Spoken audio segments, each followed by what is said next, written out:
Under the Speaker's announced policy of January 3rd, 2025, the gentleman from Texas, Mr. Green, is recognized for 60 minutes as the designee of the Minority Leader. Thank you, Mr. Speaker. Mr. Speaker, and still I rise. And still I rise, a proud, liberated Democrat, unbought, unbossed, and unafraid. And I rise today, Mr. Speaker, to call to the attention of the House this place that I revere, and notwithstanding recent events that I have great respect for. Mr. Speaker, I rise today in response to a censure that took place as it relates to my behavior. I have been told by some that they did not have an opportunity to hear the actual resolution as it was read. I have here H-Res 189, the censure resolution as it relates to my behavior. I believe this resolution should be read.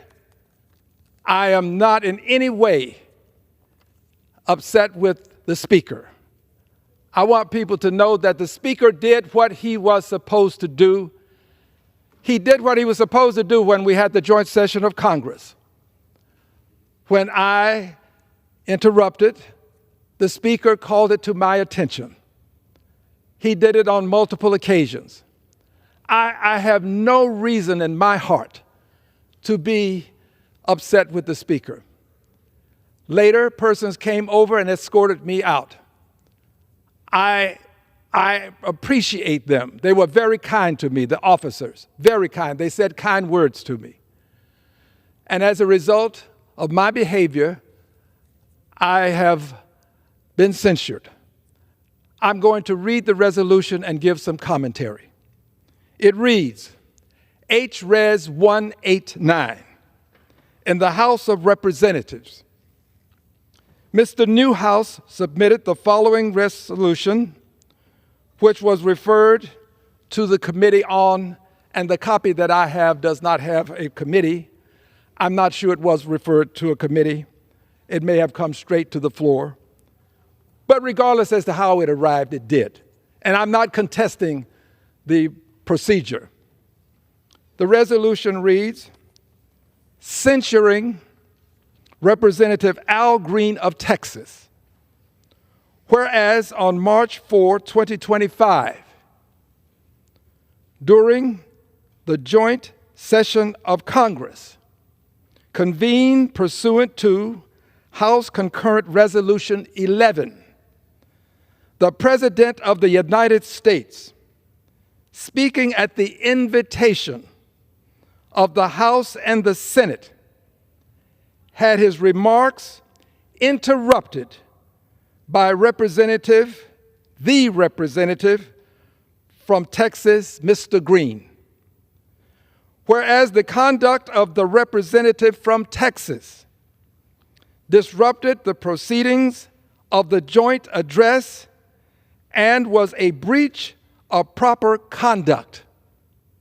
And whereas, after numerous disruptions, the representative from Texas had to be removed from the chamber by the sergeant at arms.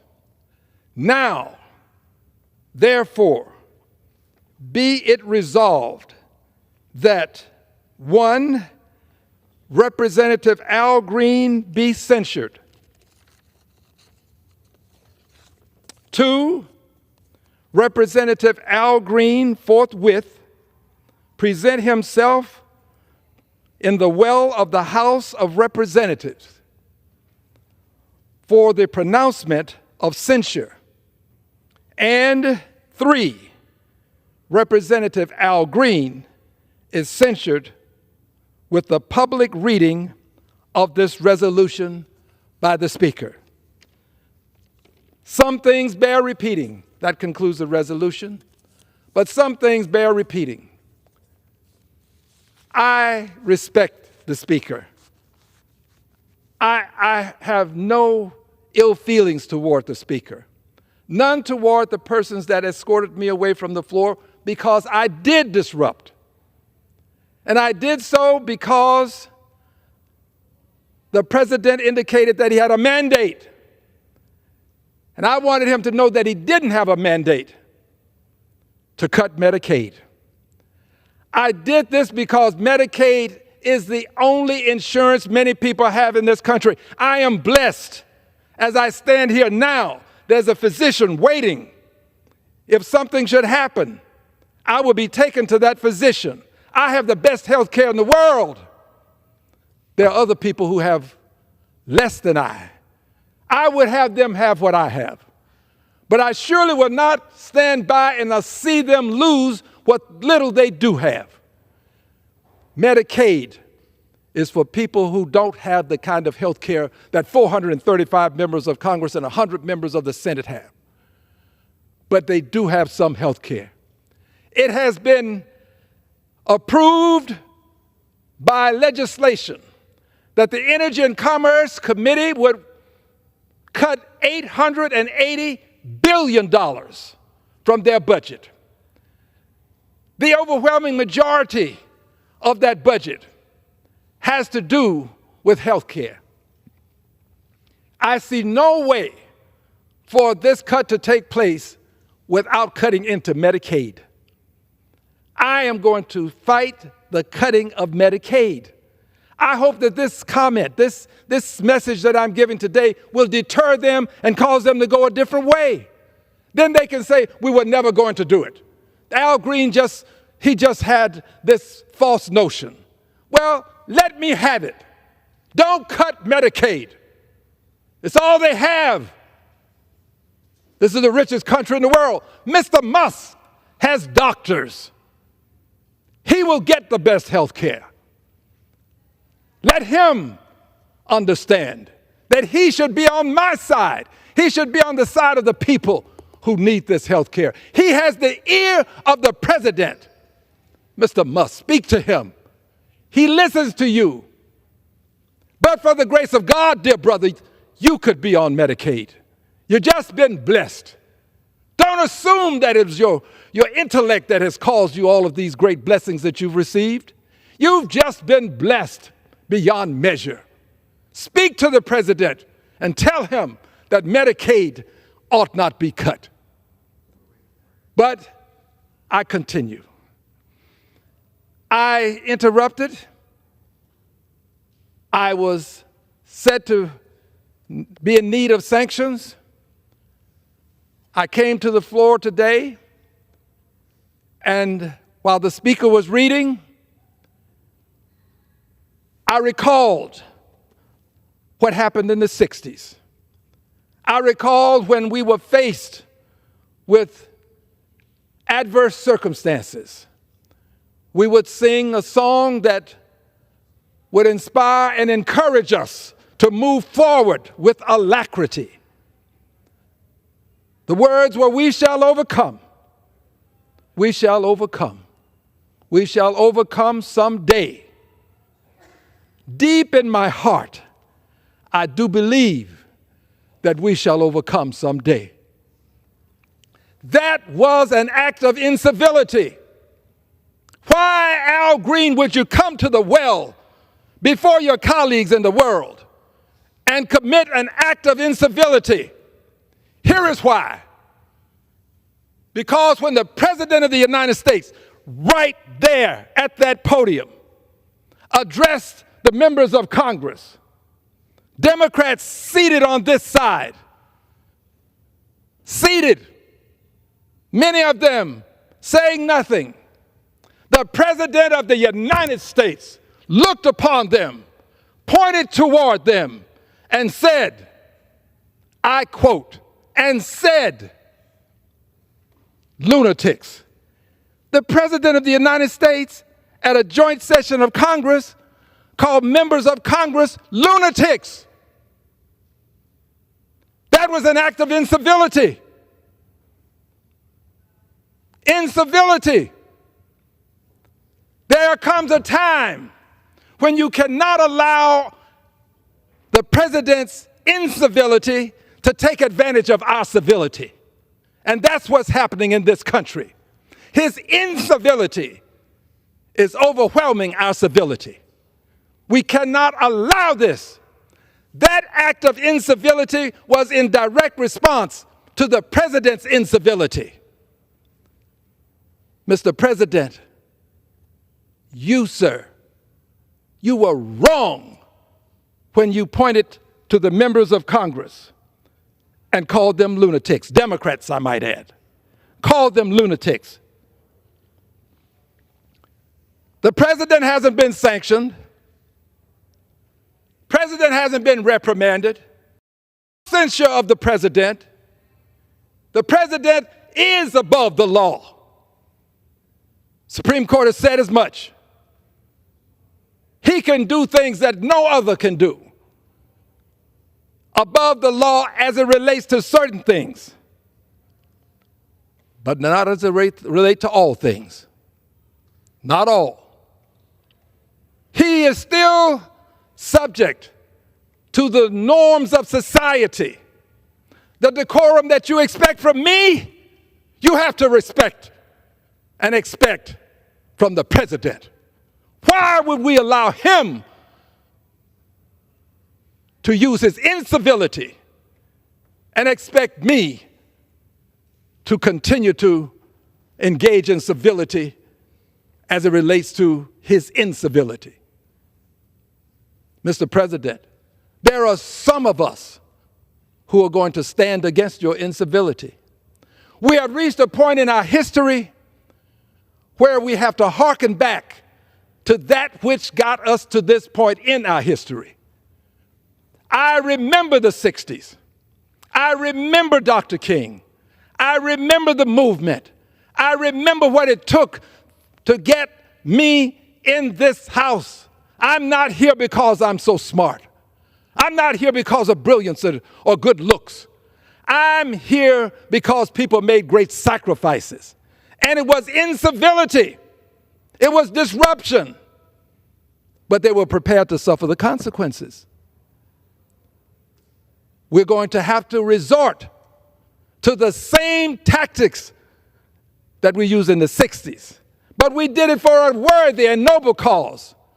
Calling the people of Congress lunatics was not noble, Mr. President. It was an ignoble act of incivility.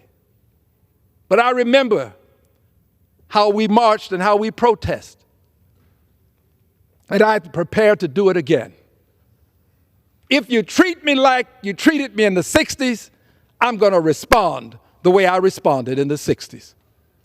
It is time for us to use the same level of incivility that was used in the 60s for a noble cause, to save Medicaid, to protect Medicare, to prevent the demise of Social Security. It is time for us to take that stand. Incivility emanating from the highest office in the land cannot be tolerated and has to be negated. I did it, and I have said to people, while I respect others, and while I absolutely was cooperative when they led me away from the floor, but if circumstances permitted, given what I know, I have to be candid. I would do it again. I would do it because I care about these people on Medicaid.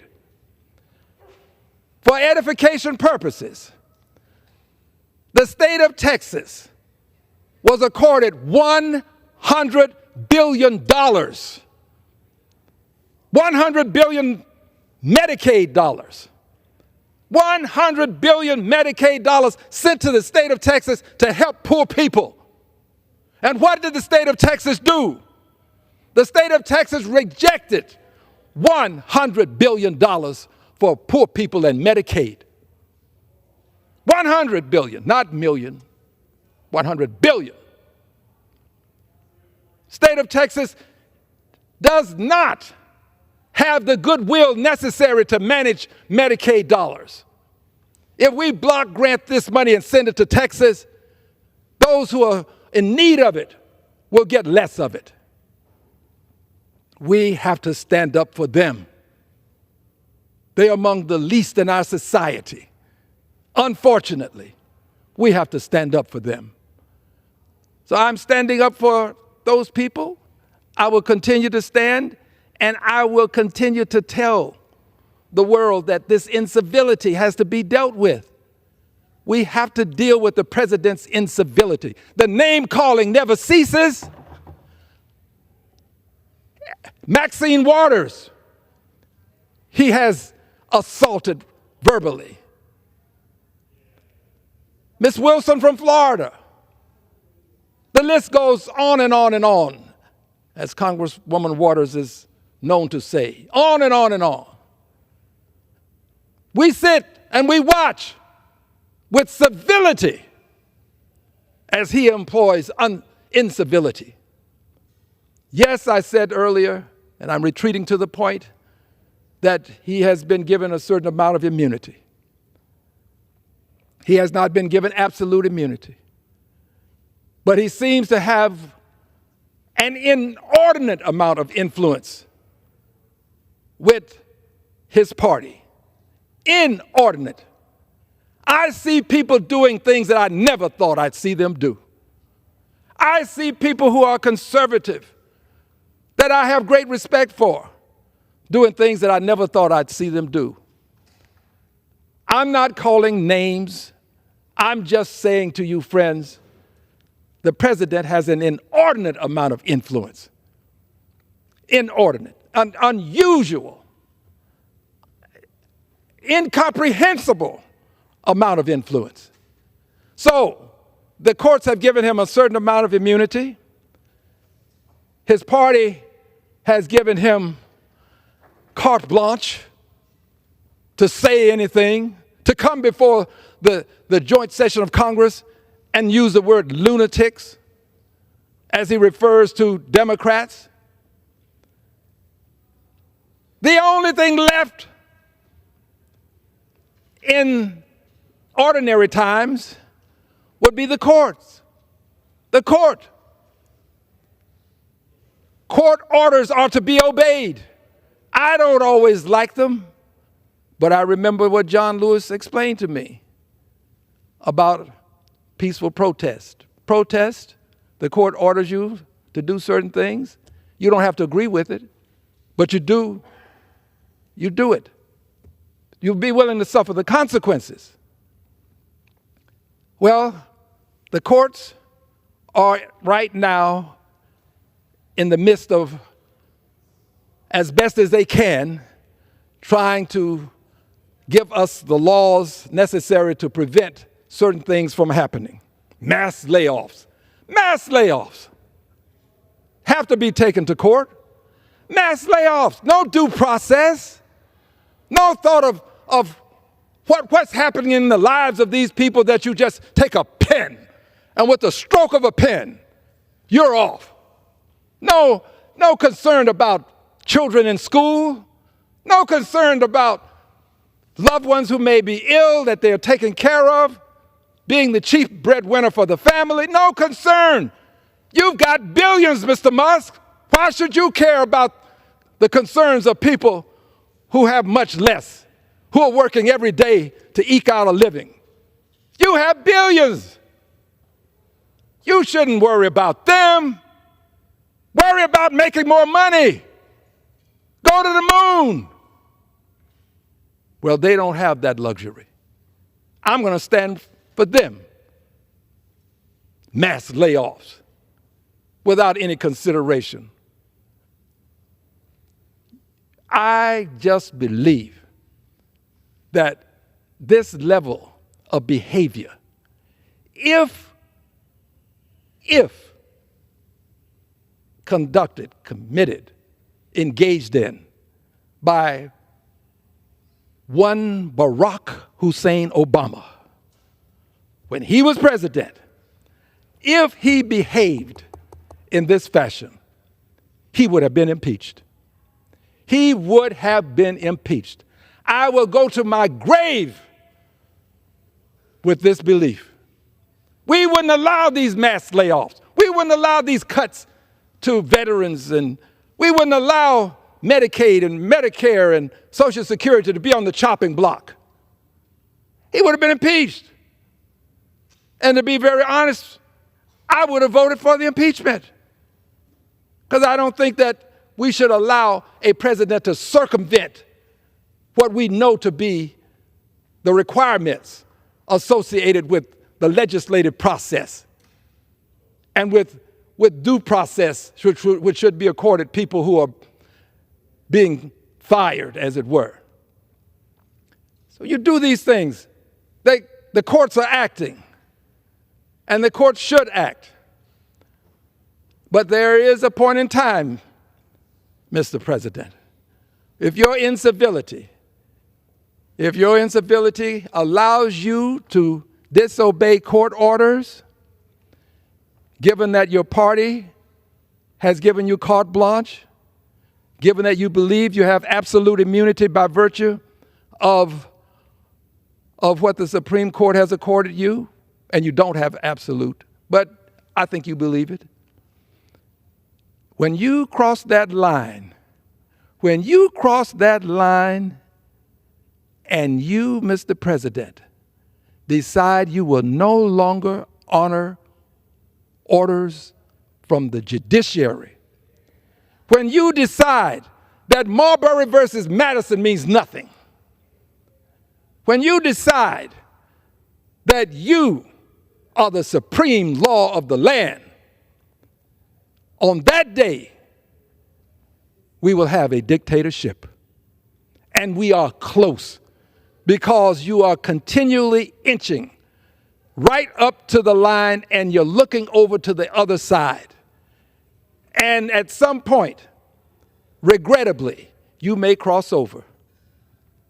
Mr. President, I beg that you not do so. I beg that you would not do so, that you would honor the third branch of government designed to settle disputes among us, not always in a favorable way to some, obviously, but that's what it's there for. So I beg, Mr. President, that you would not dishonor the judiciary in this country. But here's what I know. I know that you have the ability to say to a judge, you've issued your court order, now let me see you enforce it. That's my Justice Department, not Al Green's, President's. That's my Justice Department. The head of my Justice Department has pledged fealty to me, not Al Green, the President. That's my Justice Department. Let me see you get my Justice Department to enforce your order, Mr. Judge. More specifically, Mr. John Roberts, get my Justice Department to enforce your order. Let me see you get my marshals to enforce your order. This president, whether wittingly or unwittingly, has put himself in a position such that the Justice Department has pledged fealty to him. Generals in the military, you don't get these positions now unless you pledge fealty, have pledged fealty to him. We ought to be ashamed of ourselves to allow such a thing to happen. Yes, generals in the military, Justice Department, the courts, many of them are bending knees, genuflex. Somehow you believe that you are showing respect, I suppose, or maybe you're just currying favor. But be that as it may, Justice Department, generals in the military, many of the courts giving a genuflex, wittingly or unwittingly, he is setting himself up such that he is in a position such that at the end of his 4th year, he might attempt to do what he tried to do and failed at the end of his last term. He tried his best to prevent the transition of power. He did all that he could.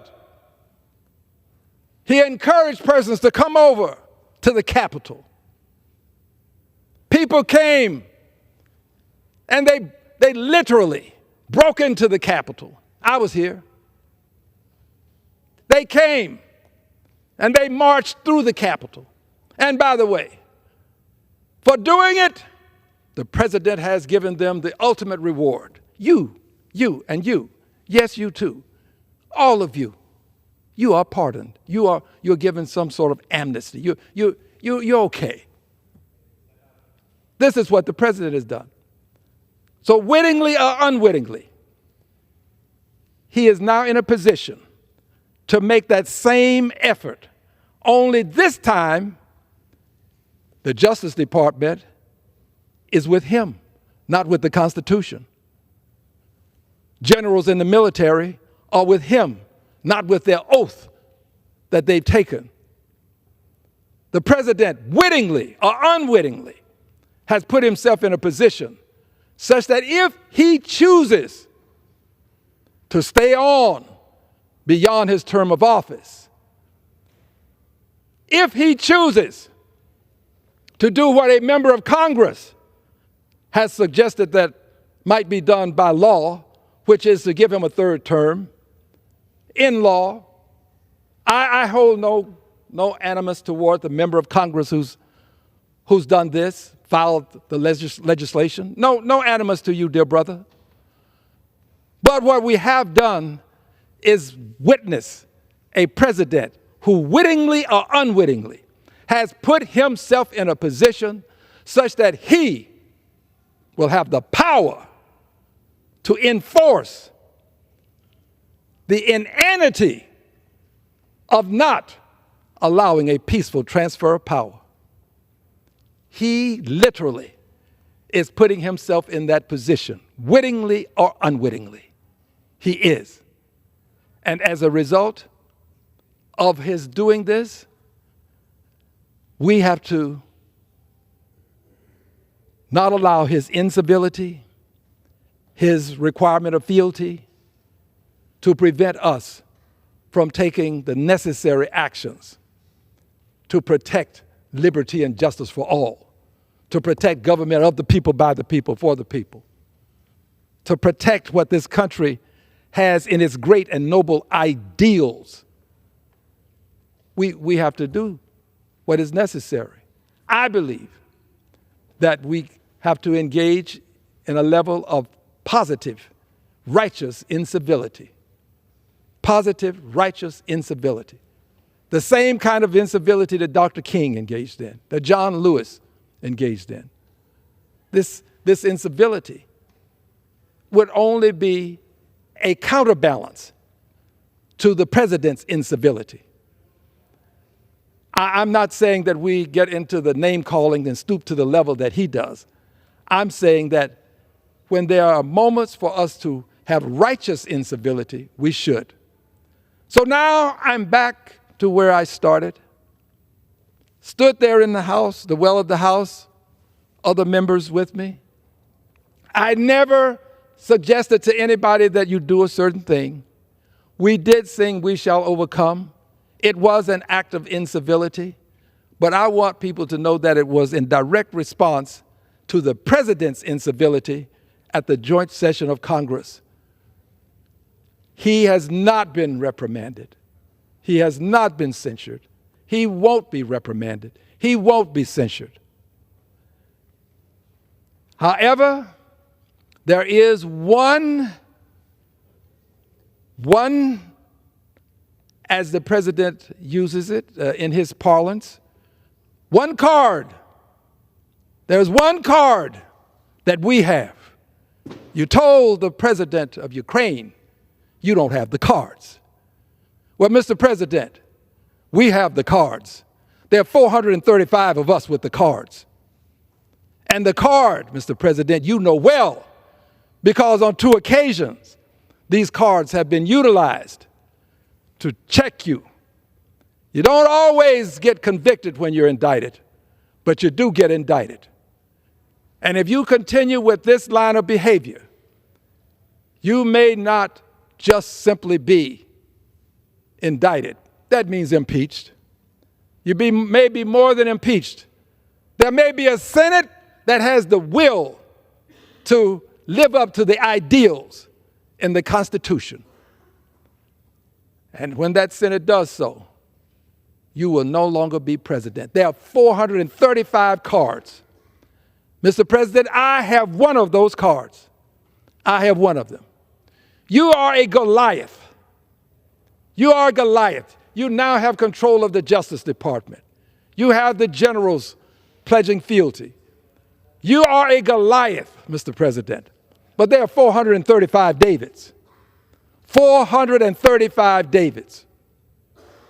435 with the power accorded to us by way of the rules of this House to bring articles of impeachment. You may not be impeached the first time, but there's always a second, and there's always a third. And in the end, if you, Mr. President, continue with this behavior, you will be impeached, and I believe that will be the will in the Senate to convict. I'm not threatening anyone. I'm talking about the rules that have been accorded this House, which I happen to be a member of and proud to be a member of, and accorded the Senate. You're a Goliath. But, Mr. President, there are Davids among us. Your incivility can no longer be tolerated. It has to be met with righteous indignation and righteous incivility. I yield back the balance of my time.